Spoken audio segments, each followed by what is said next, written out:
So hello everyone guys, আজকে ছিল আজকে আমাদের দিনটা টিচার্স ডে গাইস। তো তাড়াতাড়ি ফাটাফাট আমরা রেডি হয়ে নিয়েছি গাইস। তো আমাদের যে স্টেজটা তৈরি হয়েছে আজকে তোমাদেরকে দেখাতে চলেছি গাইস। তো চলো গাইস, আমাদের যে স্টেজটা হয়েছে ওখানে আমরা নিয়ে যাব। তো চলো গাইস, দেখতে পাচ্ছ। তারপরে আমরা আমাদের স্টেজের কাছে চলে আসলাম। দেখতে পাচ্ছি হচ্ছে আমাদের stage guys, glorious institute of nursing D stage guys. তো দেখতে পাচ্ছ টিচার্স ডে স্টেজ। তো তারপরে ফাটাফাট আমরা রেডি হয়ে নিলাম। তারপর প্রিন্সিপাল দেখতে পাচ্ছ আমাদের মাল্যদান করে নিল। মাল্যদান করে নেবার পরেই গাইস আমরা আমাদের সব টিচারদেরকে সম্মান জানালাম।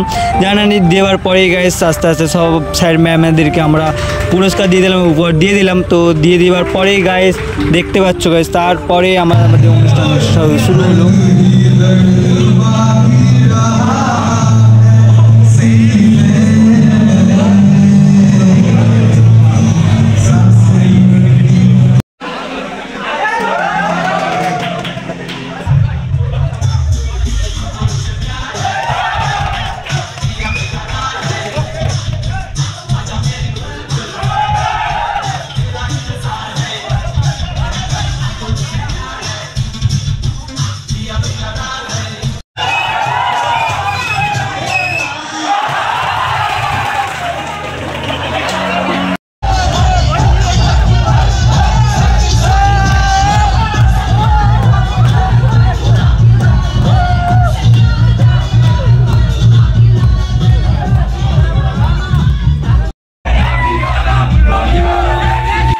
তো গাইস খুব এনজয় করে নেওয়ার পরে আমরা আমাদের রুমে চলে আসলাম গাইস। যারা যারা ভিডিওটা দেখছো গাইস অবশ্যই লাইক এন্ড সাবস্ক্রাইব করো। টাটা।